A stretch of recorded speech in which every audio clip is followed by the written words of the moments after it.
ngiyayikhetha inkosi yasemphakeni. Sisandinda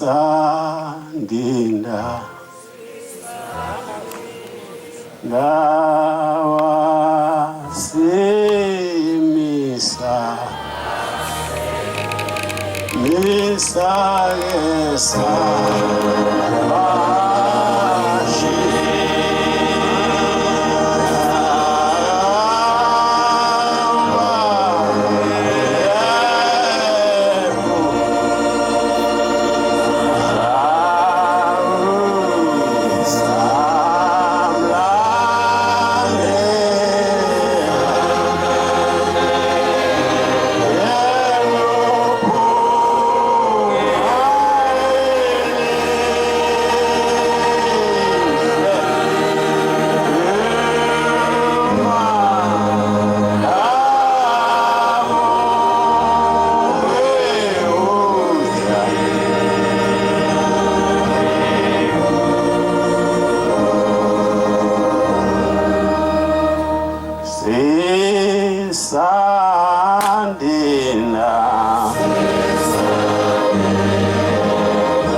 Baba uNkulunkulu omkhulu wawokhokho bethu nababa mkhulu, ngiyacela le ngoba le ndawo ayijwayeleki, uba isixhwe noma ubungeyiso.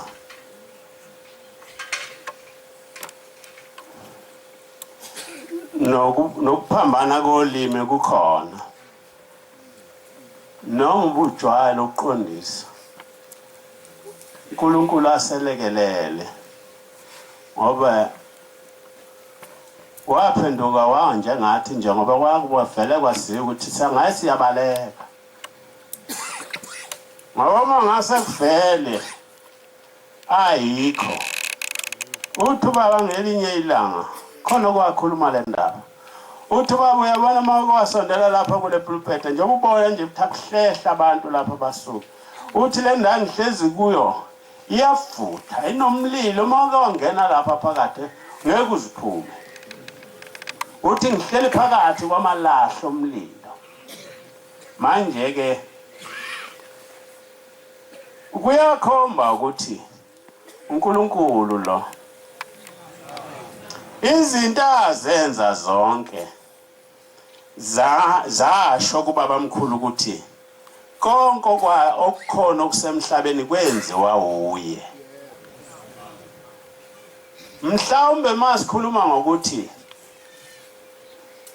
umprofeti siqinisile ngoba umuntu okhuluma izinto zenzeke wayebizwa ngomprofeti, kodwa kwakubiziwe uNkulunkulu like ngicaba mangakhuluma lokhu ngoba uyangiswa la ikhona into antshena yona ngiyayazi. Mangase ngiyesaba ukuntshena yona ngabe ngeziphutha. Mina wangitshena wathi uNkulunkulu, wathi mina nguNkulunkulu wawihle omkhulu omjado. Wakhipha iTestament mina kangifundanga esikoleni. Oh ikhehla baba mkhulu Falaza wanqaba. Wathi ningamthathi nimsesikoleni, manje nimsesikoleni uyolahleka ngekaphinda atholakale lo muntu. kanti ungigcinele ukuba ngigcine ngenze yabo intando. Ngangena kanzima ke. Ngeke ngathi ukuyijabulisa ngokwasemhlabeni. Kodwa kukhona igama lokugcina elangiyekisa yonke into. Wathi babamkhulu kude, suka kude ngikhuluma nawe kawuswa. Wayehamba nobaba, ubaba wayesenesikhathi ashonile emhlabeni. Wathi ngicela ushaya lemfana wakho umvalelise sengizokumthatha emhlabeni ngifuna abuye esela ke mazobonga ukuthi lapha ngikhona kunjani. Wangishaya ke nempela ubaba. Wangishaya ubaba lokhu kokungishaya ngafuka ngikhala. Ngabopha imithwalo ngawushiya umuzi waseHammersdale. Ngawushiya kumfowethu Ephraim ngabopha imithwalo ngaphindela. Ilapha ngabuyela khona ngawungena ejogeni. Uthi mina ngoNkulunkulu wakhokho bakho noyihlo omkhulu bakho. Uthi lokho engutshena khona uyakwenza emhlabeni ngoba uyobe ukwenziswa yimi mina ngoNkulunkulu. Kanzi kuyibala ke izinto angenzise zona ziningi kakhulu nasesizweni lakithi ziningi kakhulu. Kodwa ngikhuluma ngendaba kaNkulunkulu. Lo nkulunkulu uthi ngelinye ilanga uKhawula ndodana kaKhawula ngiyakulo leliso ibe umvangeli ikwahlala lapha kithi kwaMthetho. Uthi bahamba nobaba mkhulu kulo leliso. Wayesehlale sephumule efuna isihlahla ehlale ephumule. Uthi ke bayesebehlala nje kanjani uthi kwase ukukhala indwebe ithe wayesesukuma uKhawula ethi uyagijima uyakhona. Uthi wathi maye kanjena safela isihlahla savutha sonke savutha umlilo phakathi waphakathela ngabeni kawazi wambona wabaleka uKhawula. Uthi wabuya athi mathi ufulathele uyakhala indwebe yambiza. Uthi waphela umlilo wasebuza ukuthi ubalekelani Khawula. Uthi baba ngibona umlilo ngibona baba ngasamboni ngibona ephakathela ngabeni lomlilo. Uthi hayi Khawula bengifuna ukukutshela mntanami imina lo engangikhuluma noMoses. Owathi uMoses esang ebonela usizimvu ngimbiza wesefaka imbatata ngathi makakhumula imbatata zakhe ukuze afike kule ndawo ngoba le ndawo ingcwele. Uthi bengifuna ukukutshela ukuthi mina lo ngangikhona ngaleso sikhathi.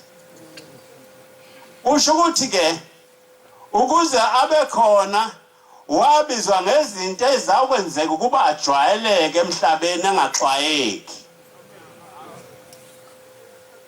Njobe sikhuluma naye nje hlezi lapha akwaze kubuye kushintshe eNazaretha. Njobe wakhuluma ngaleli langa ukhuluma ngale eMkhayideni umfundisi. Ngalelo langa wangena enyameni. Kwakungena yena akakho omunye okhona obuya ngene. Wangena yena wangena kubabilanga. Usebenzile ngaye waze waqeda wakhe umsebenzi abonqeda wangena enyangeni yeSulu. Uthi ke enyangeni yeSulu. Nazaretha kukhona izinto ezikhulunywa zibezishiwe. Uyithi inyanga yeSulu sile kwaMthetho enakhuzena kwaNongoma. Ngithuka ku1989. Uthi sondelani lapha bafana. Azangikhumula ingubo wanikelisa wasebuza ukuthi bangaka abantu akade bekhetha inkosi lapha na. Wayeseguqa uMathosi umshumayeli wathi baba bangamashumi ayisihlanu nantathu bawu53 wayesenweba izandla ethi wakhipha esinye wasibhekisa entshonalanga esinye wasikhipha wasibhekisa empumalanga. Wayesethi wonke umhlaba ulapha phakathi kimi manje. Wayesethi sengubambile ngiphethe ukimi. Wathi uyakhukhula manje ngiyakhukhula ngiqoqa yonke into. Wathi kuzongena inyanga, wathi kuzongena abefundisi abazawuqhamuka zonke into. Wathi bazongena phakathi lapha ngibaphakathi kimi kasekho ozophuma ngapha nangapha. Wathi ngiyakhukhula mbhekelwandle kosevekelwandle. Uthi ke ngiyaniyala khuluma ngale ndaba sikhuluma ngayo. yokuthi abantu babekhona lapha sukume sesijombe phezulu sithunyaze ngolwethu kuthi mase kumnyama ubona ukuthi sekuhlwile nakulo kanti kuhlwe emehlweni akho nasengqondweni yakho kuye kusemini noma kusekusuku akukha ngakuboni manje ke into enkinga enkulu ukwanda kwabantu abaningi bathi kuya iningi liyakona ukubele asinakeke singawoni lento ekhulunywa ubaba lapha phakathi kwethu asifanele thina kuba ngabe sisasolwa ngezinto ezimbi ngoba ufanele nje uwedwa ucabanga indaba kayihlo wakho ezulwini ukuthi mawona la emhlabeni uNkulunkulu phenduka bukuyihlo lapha khona athi imfundiso yakho le ngoba kayikho into angayiboni Shembe eManazareti imfundiso yakho kawuboni ngani ukuthi udumaza uyihlo wakho kusalakho uma uwenza izinto eziphambene ube khona lapha kanti kawukho imisebenzi yakho iphambene nalokho okufuna uShembe kule ndawo esikuyona ake ngikhuluma inyanga yesona bakwethu ikhuluma izinto eziningi ziningi ubaba ilanga ayikhulumile endlebeni zami ziningi nalokho engikukhona namhlanje ngiyakwazi ukuthi wangitshena wathi kusesikhathi lapha uShembe bazoba baningi khona la ekhaya wathi abantu ngaleso sikhathi bobe bengafuni ukuphatha umthetho wanjena ubaba ilanga hleze esazi nendlu yesonto ngasesangweni elikhulu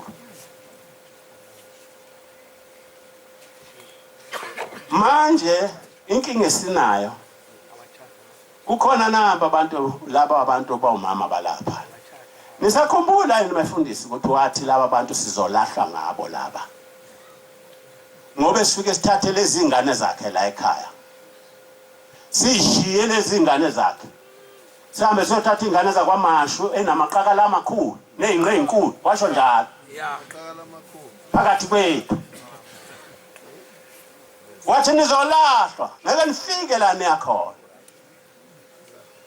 umfana wakwaMlaba intombazana yakwaMlaba umfana kaMthiyana ngeke ngimusho ukuthi ngwapi kodwa ngiyamngishisa isibongo sakhe wafika le kwaMthethwa lapho ubaba sekunomhlangano khona kwakumhlangano kaMeyi ubesikhumbuzo sika baba omkhulu sisa-round singakahlali inyanga isole sahamba naso iphuma ingene ihamba naso iphuma ingene uthi ke lizo magana lizo madlala le ntombazana iguqe etafuleni lapha izobika iyakhala makoti uthi sondelana uthi bapha abashumayela isibuza ukuthi ubani umshumayelo le ntombazana ithi le ntombazana umshumayelo wambaba umjado uthi mbizi ngabizo kwabiza uGenius umnikazi waleli ya tempelo elilapha ubaba kade yekule ndaba yakhe ubehambe semfange safa kwanayo kufangeleni ngo1988 ubaba inyanga isulu uthi ke lalelani lapha nina bafana niyayibona lezi ingane zami uma umuntu ethatha ibhokisi likankosikazi alibuyisele kubo amthathe nebhokisi okungcono amhambisi amathatha ibhokisi wamhambisa nalo uthi thina mina sho njalo nalensizwa yasesilweni uNkulunkulu esinayo ithi mina mayithi mina usho njengoba ethi nje indlela yabo bonke laba uShembe idlula lapha kimi yasho njalo nenyanga isulu yathi mawufuna ukuya kubaba uzodlula la kimi uma ufuna ukuya kumnewethu uzodlula la kimi ngaphandle kwami ngeke ufike kulaba bantu imini ngime mahlukana ndlela amen uthi ke laba bantu lo mfana lo ngitshelane nabashumayeli hambani nitshene lo mfana nimcinge nize nimthole nimtshene ukuthi akahamba khipha inkomo ahamba landa ibhokisi lalomntwana wamshade lakho alibuyisele kubo lapha washadele khona aphinde futhi akhipha inkomo ahlawule kubo ngokutshinga leli bhokisi lalo makoti uma engakwenzi lokho mabili amasuku ngiyakumnquma kwelomndeni wakubo ngiphinde ngimnqume kwelakithi ezulwini lapha fanele baye khona kakaye umtshela ukuthi ngithele lo masihlasana wakhahlezi naye lapha elokishini eSihlawini akahlukane nabo uyazokwenza lokho akavuma ngalo mfana kakho 6 feet down yeah 6 feet down akakho kade kufika abantu nibezomkhalela bethi make sekimi ngizomkhalela kuNkulunkulu amvumanga ngathi wanqaba usezibone kanjani ukuthi manje ufanele baphekeze wema kushembe ngoba umthetho samtshela amshembe sithuma yena kuye wasibona sinjengabantu abawudoda ibhokisi ngakho ke ngifisa ukwaluleka ke abantwana bakaNkulunkulu okukodwa nje ngisho kithina uNkulunkulu baba unyazile wesilo ongasitshingi baba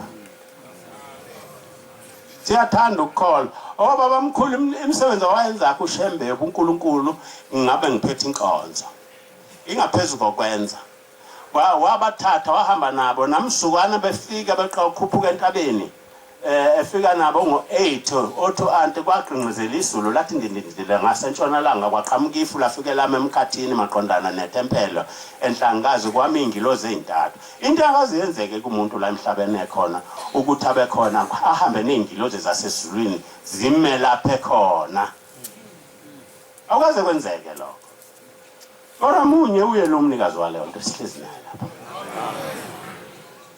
okukhona ke ngalelo langa wathi baba mkhulu enkonzweni yasekuseni bathi wafuka wabuza athi kade nibonani ngoba kwayizimbonge phela ayibonge yalabo khehla kithi ayimbonge ubhombela uma bebembongela ubuma nje ulahleke wesikhathi bambona uNkulunkulu bamlandela bamfisa futhi lakho lo bhombela wesitimela ibona bayabesho njalo bethi nangibhombela wesitimela sefikile ngobe waqhamuka lapha emampondweni eseyofuna bona bayasa abanye balapha emampondweni ukuthi wathi sengiyahamba mphikelele kwaSulu uNkulunkulu undindile khona la ndinde khona amadodana kwaSulu lapha ngiyakhona lapho wazofika kuwoke lamadoda wathi sengenelisiwe semfikile lapha nganthunywe khona uNkulunkulu kuba ngehle eSulwini ngoba babehleli bebonene naye ngakafiki benjengomakhumalo wayeneshumi leminyaka neminyaka u8 babonana walapha eNakhuzeni